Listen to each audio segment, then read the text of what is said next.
It's okay to be upset, guys. Come to my sheltered harbour. Let me put on some Marty O'Donnell for you. Now show me on the Master Chief plush doll where this show touched you.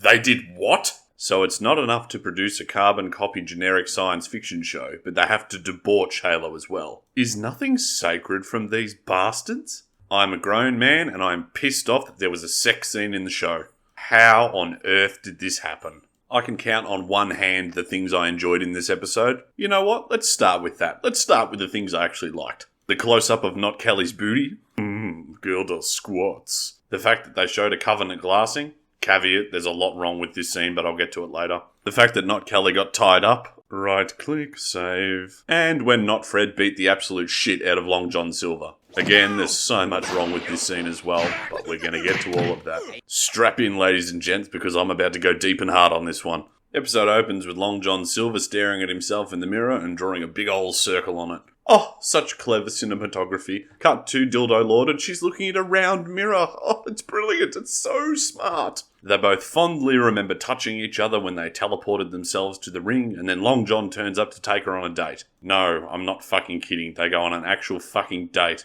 And apparently he's healing through the power of love. But they are not alone. It turns out the entirety of the UNSC is watching them. And by the entirety of the UNSC, I mean these three characters and Cortana. There's two of us inside his head now, remember? Another cheap reference to the games to remind us all that the showrunners didn't play or read any of the source material. Oh, Jen, what have they done to you? It's a different idea of why she's there and what she wants. I had to wrap my brain around that. That took me a little bit. It's fun to do, but yeah, it's a little different. And then Not Halsey opens up and says, yes, John's discovering what I always suspected, that he is attached to something more. No, she fucking didn't. She identified him as a candidate for the Spartans and he proved himself later through trial and tribulation.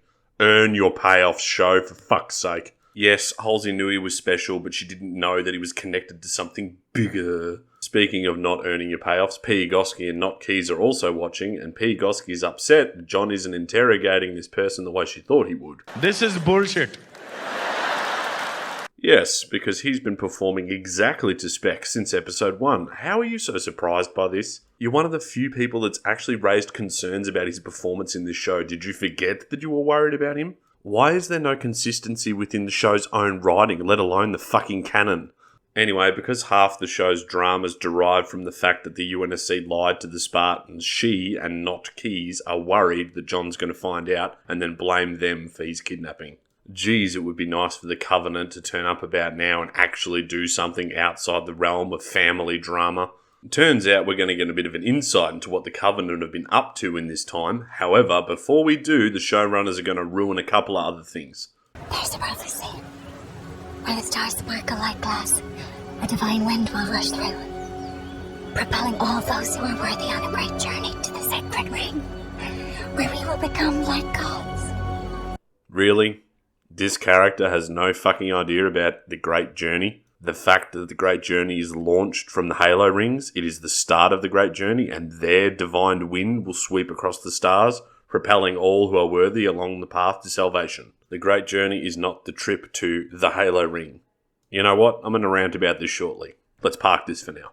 Turns out the Covenant have actually been fighting a war and have glassed a human colony. Haha, eat a dick. Why is everyone in the CIC here so shocked at what they're seeing? Have they not been at war with these aliens for years? We've been fighting these alien creatures for years and we still have no idea what they want, where to find them or how to beat them.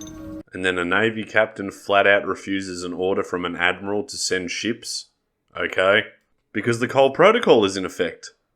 I'm about to have another fucking aneurysm. The Cole Protocol was established to protect human population centers, including Earth and Reach. It does not state that you can't send reinforcements to a planet that's just been attacked by the Covenant. There is nothing stopping a UNSC fleet from random jumping to another location and then jumping to the predetermined location to send reinforcements. It is only when retreating from a hostile engagement that the Cole Protocol applies. Do you even fucking nerd, Paramount? This is not hard. There is literally a whole fucking novel about how the Cole Protocol was established and what it is. But more to the point, if you don't know what something is, don't fucking use it in your show. Seriously, it's a throwaway line that doesn't need to be in there, and all it does is reveal how little you actually know about the Halo canon. And don't even get me started about how much they fucked up subsection 7. Anyway, then Long John Silver turns up, is casually insubordinate, and he's like, I can override years of indoctrination. Yeah, we know you can, mate, because the showrunners get you to do whatever it is you need to do to suit the script, and you're far removed from whoever it is that I idolised as a child. But more importantly, he tells P. Gosky that his girlfriend can use the fucking magic bullshit device to find where the Covenant are. Given that P. Gosky's the absolute fucking worst admiral I've ever seen, she agrees to this plan.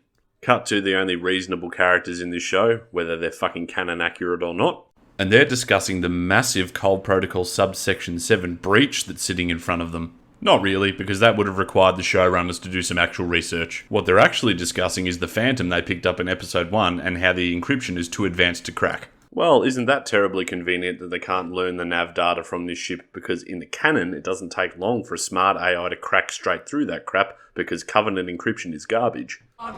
Pretty much.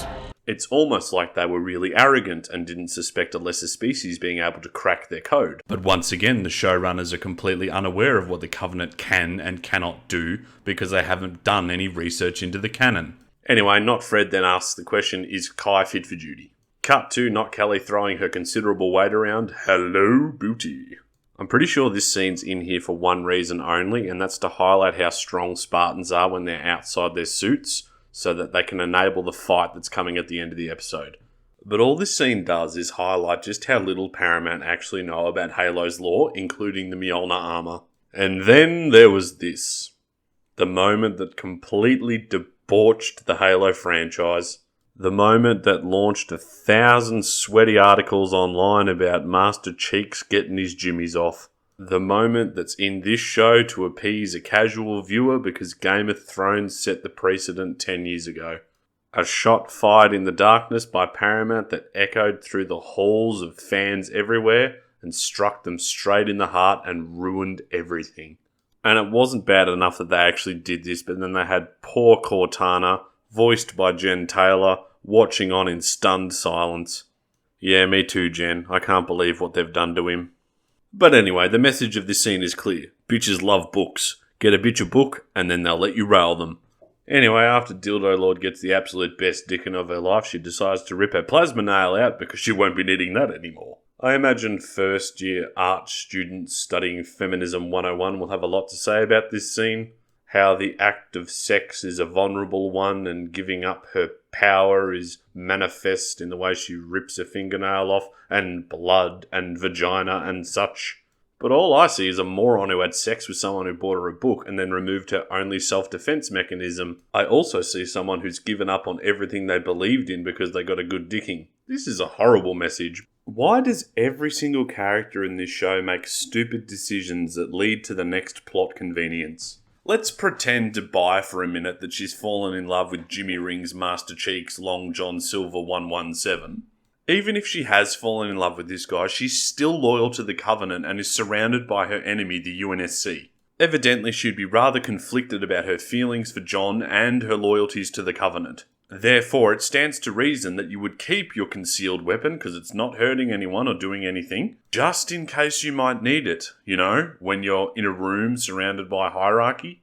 People's loyalties and emotions swing on a dime in this show to serve the plot. It's fucking ridiculous. If she kept that fucking plasma nail, she could have killed Margaret Parangosky, Super Nerd, and Not Johnson all in one hit. Imagine the problems that would cause the showrunners. But no, this needs to get removed so a certain scene can happen at the end that sets up the next episode.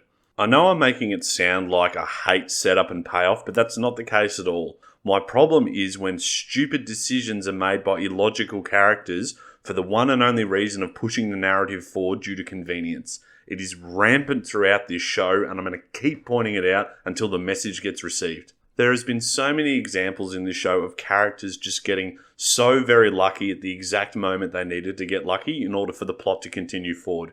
If anything went slightly left or right of that luck occurring, the show would stop. It would come to a grinding halt. Nothing highlights this more than the fact that Dildo Lord is actually on Reach. The sheer stupidity demonstrated by the UNSC by bringing her to Reach, one of the most carefully guarded secrets in human-controlled space, less Earth, is ridiculous. There's that from a storytelling and common sense perspective of a military that's meant to be the dominant presence in the galaxy. But the only reason she turned up on Eridnus 2 in the first place is because the UNSC didn't secure the first artifact site, which arguably had the most important scientific discovery in recent human history. How are we supposed to believe that the entirety of the UNSC, including the scientific community, didn't send someone to secure that site? I mean, look at what they sent to the second artifact site. You don't think it might be worth going back to where you discovered the first artifact and studying where it came from, given that you haven't seen it? Also, aren't you trying to find out where the Covenant are? Clearly they have an interest in that first location. Maybe set up an OP and wait for them to come back. Fuck, it's not like you're going to send reinforcements to a planet that's been glassed, so surely you can spare the personnel.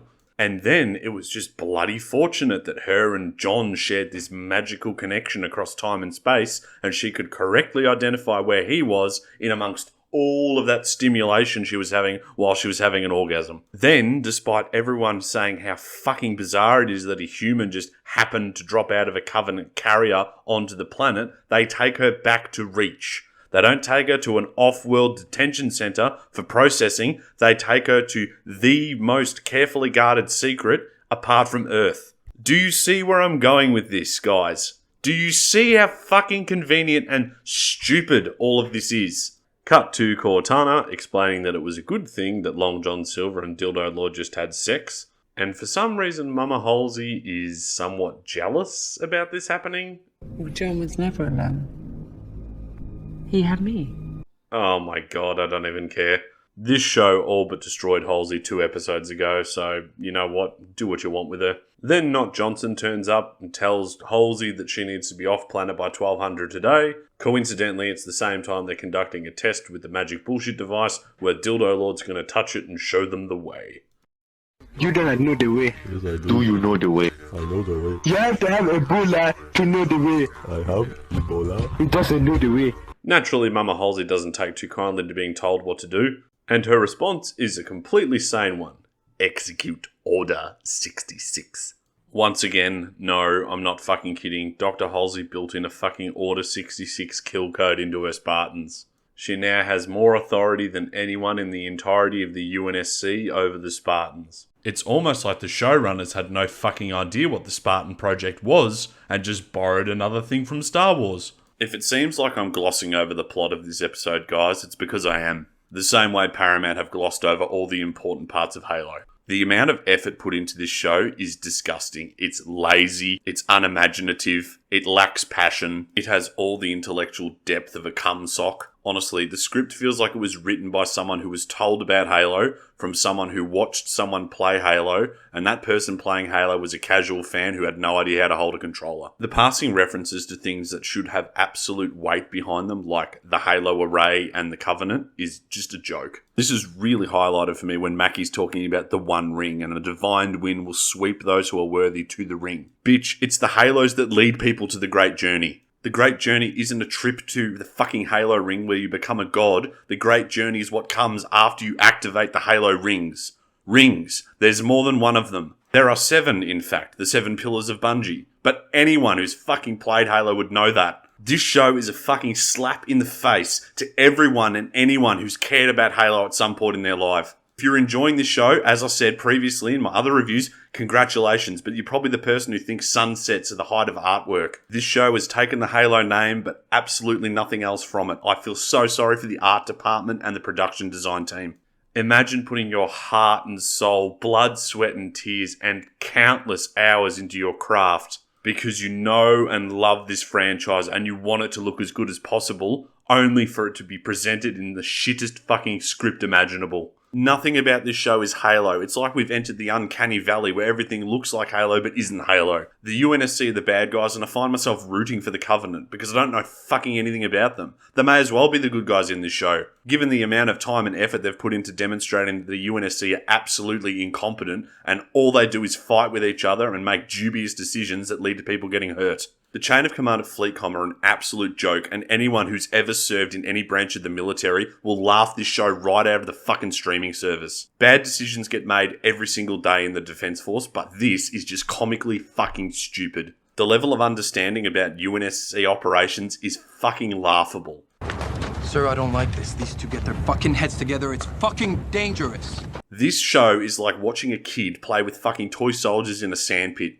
And as I said in a previous review, I'm pretty sure they don't even know that the Master Chief is a fucking rank in the Navy. I can and fully intend to rip this show an absolute new arsehole when the dust is settled and everything is out and I've got some time to research it thoroughly. But at a glance, even anyone who loved Halo on the same level that I did will find this show absolutely repulsive. The last episode with Panda Bait was just an entree to demonstrate how fucking inept Paramount are at handling Halo. This episode is the turning point. This is it, right here. We're approaching the penultimate episode of the season, and we have no fucking stakes in the Human Covenant war at all. 2Bet says the Covenant are going to find out where Reach is and turn up and turn it to fucking glass. And you know what? I hope they fucking do. I hope they turn up and turn every single one of these fucking cardboard cutout characters to glass. Except for you, my darling.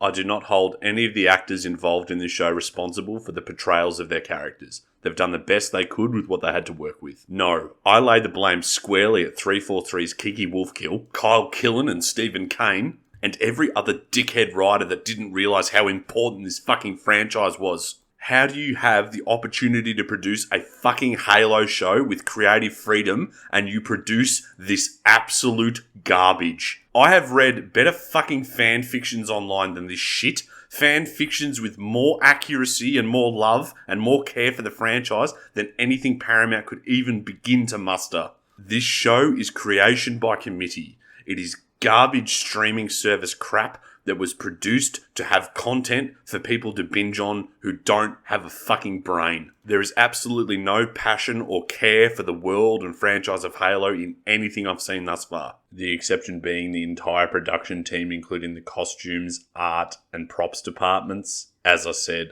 I feel so sorry for you guys. The fact that I could call this from a trailer that was released before the show even aired really hurts me and doesn't feel like a victory at all. I'm so sick of fucking corporations taking an established IP with a fan base, debauching it, twisting it into some other non-recognisable material, and then saying, "Oh, why don't you like our show? Please stop review bombing." I'm not review bombing, I'm offering a genuine criticism about how terrible your show is. Maybe you should tell all your fucking positivity bots to go somewhere else. How on earth can you throw $10 million per episode at something like this and still fuck it up so monumentally? While the blame should be shared by the writers, it also should be shared by Showtime, who greenlit this garbage. Most people will be too young to remember that the fact that Peter Jackson's Halo film never got made was because Microsoft didn't want to release the rights to anyone who would mishandle their franchise. How the fuck did we go from that mentality to this? Something that is so far removed from Halo that I can't even believe the name has been slapped on it. The fact that this cash cow was sitting there unmolested and untouched for 10 years clearly got too much for Microsoft, who in recent history have had a string of failings. Hey, Microsoft and 343, you know what you should have done? Swallowed your pride, picked up the fucking phone and called Peter Jackson. I'm a casual fan of Lord of the Rings, and I still laud it as one of the best adaptations of all time. Even someone who hasn't read the books can appreciate those films for what they are. A fucking masterclass in respecting the law. That was your benchmark. That was your opportunity. That's what you had before you fucking fucked it up. And now we've got this. Something that will be forgotten by fans of the show so quickly as soon as the next streaming service crap appears, but will be remembered by Halo fans for the longest time, the same way the Star Wars sequels will be remembered for the longest time, as something that debauched and raped their franchise. How on earth can you fuck up something that so many people are passionate about? I'll give you a hint. You give it to people who have absolutely no passion for the franchise and are just there for a paycheck. And worse, people that wouldn't even do basic research to understand the themes and story of Halo. I would argue that this is the biggest problem with modern Hollywood, that they give franchises to people who don't care. I don't think anyone who wrote, directed or produced this show realised just how important this franchise was until they fucked it up. They were standing on the shoulders of a giant and they shut down its neck. I'm sure to a lot of these people this was just another job. But tell that to anyone who's been lucky enough to write for the actual Halo canon and they'll tell you a different story. It actually hurts part of my soul that Halo, this show, got made. It's not hard to respect the source material and fucking give the people what they want. Oh dear, I've done it again. I've slipped into a rant about everything I hate about this show and why it's garbage, and I haven't even finished reviewing the episode yet. Well, let's get back to it, I guess. Now, where the fuck was I? Ah, that's right, Order 66. So Mama Halsey tells the Spartans that they need to go get the magic bullshit device and she needs to get off-world. They'll probably also have to subdue John in the process. Naturally, Not Kelly's a little bit reluctant to do that because she's removed her emotional regulator, and then Mama Halsey detects on her magic bullshit spreadsheet that Kelly is not performing to spec. Kelly removes her helmet to implore to her fellow Spartans that this is a bad idea and they don't necessarily need to follow orders. Not Fred then punches her in the face and knocks her out. Remember this, guys, this is going to be really important shortly. They then take her to the bathroom and tie her up and take advantage of her. Wait! No, they don't. That's just a little bit of projection on my part. I'd buy so many flowers for her. What they actually do is tie her to a bench so that she can't interfere later. You know, because she's not a Spartan who could easily break out of those bonds, but anyway. At the same time, Not Johnson and P. Gosky are getting ready to oversee Dildo Lord touching the magic bullshit device. Then Long John and his girlfriend have a chat in the elevator about what they're going to do after this is all over, and John's like, we kill the Covenant. And Mackie's like, oh no, I'm conflicted, no one cares. At the same time, super nerds finally realise that it was Dildo Lord's voice they intercepted from the Gladius, and that this high-value prisoner that they brought back to Reach may actually be an enemy.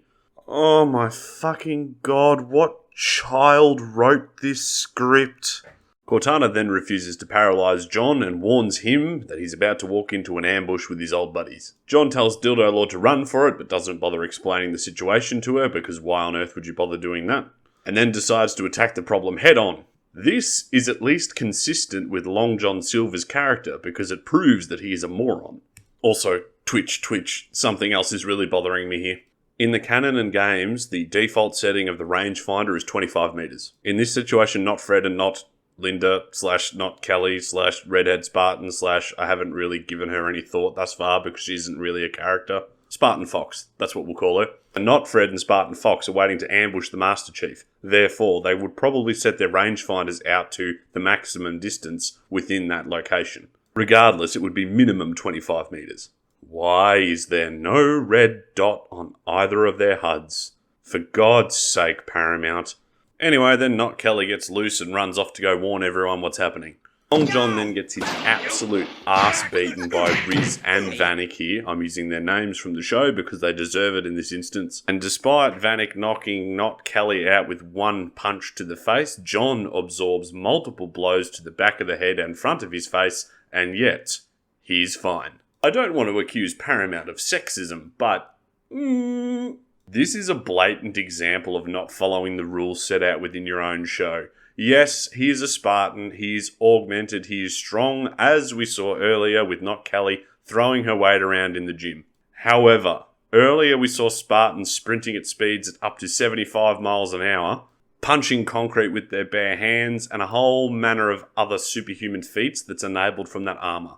Therefore, no matter how strong that endoskeleton is bouncing around inside his body, getting hit by a dude with the same endoskeleton wearing power armor that triples your strength would probably end badly for the dude not wearing armor. But this is where I got the show wrong the entire time. John was never taking his armor off because he has plot armor. He is the thickest, strongest plot armor in existence. He's always protected. That's why he never wears his helmet. It's so logical to me now. While I'm at it, I'm just going to nitpick the problems with the shields in this situation also. Remember in the first episode how John got brassed up by the elites and his shields dropped and then about 4 seconds later his shields recharged? Please note that he drops Venek's shields here, we assume so because they flare, and then Cortana goes 2 more shots and those shields are disabled. What? So much time has passed between when he shot his shields and now, and you're telling me they haven't recharged in that time? When in the first episode they recharged in about 4 seconds after breaking contact and not taking any fire? I do hope that everyone watching now has identified that this show is inconsistent as fuck, and it's part of my problem with it. Anyway, during this time, Dildo Lord's got all the way back to the magic bullshit device. Parangosky and Keys are a bit skeptical of her, and she sees the magic bullshit device and starts speaking the Covenant language. Therefore, something is about to go horribly wrong. Cut back to the Spartans laying the beat down on one another, and I should be enjoying this, but I have no idea why I'm not. It's probably because they haven't established the Covenant as the main villain of their show. And Not Kelly turns up just in time to assist John before he's about to get absolutely decimated by Riz and Vanek. And unlike the other two, she has super speed on her side in this instance, because that's only available to people who are arguably the good guys in the eyes of the showrunners. Back to Dildo Lord, and she's desperately trying to explain the situation to the two densest people in the UNSC. But oh no, Super Nerd turns up just in time to ruin it, as she always does, and says that fucking Dildo Lord's voice is the one that they heard on the Gladius, and she killed all those people. Without any due process or proof, despite having decades of experience under her belt as an admiral in the UNSC, P. Gosky believes the words of this wayward commander and decides to take Mackie into custody. And by taking Mackie into custody, I mean that old mate here throws her on the ground and starts torturing her with a fucking prod that doesn't even knock her out. What's the point of that if not to, oh, of course, humans are bad, this is setting up the next episode. Jeez, it's a good thing all this happened right now, otherwise we wouldn't have any stakes for the final episode. All the motives would be all confused. Just to confirm that you watching this is not having an aneurysm, she was bad. She turned up as a spy, planned on killing people and getting the artifact back, turned good because she got the greatest dicking of her life, and now she's going to turn bad again because one human fucking tortured her like she was when she was a child. Outstanding writing. Dildo Lord then grabs the magic bullshit device, and this scene perfectly encapsulates why I call it the magic bullshit device. Because all it does is enable the plot. So thus far this device has been able to Skype call across space and time, trigger repressed memories, power vehicles when the plot depended on it, fry unsuspecting military police who happen to be holding the hand of the person touching the device, and now apparently the ability to teleport physical matter across time and space as well. I said in the last review that magic has no fucking place in Halo, and here is why. It serves as a fucking crux for writers who write themselves into a corner and have no idea how to get their characters out of the situation. This episode is it for me. I'm only watching it now so that you guys don't have to. This episode had all the hallmarks of the previous episode with Panda Bait, and despite having all the familiar characters and Halo tropes, it's still garbage. And it seems like I'm not alone. It appears that the bubble has burst for most people watching this show now. And yet, we're not even at the final episode. But we should end on a high note, because there's been a lot of negativity from me up until this point. And I want it on the record that I loved Not Kelly from episode 2 and wanted her to sit on my face. Although, judging from this episode, that interaction probably would have ended something like this. I am gonna sit right here until the cops come. You're not a cat burglar. You're a filthy pig.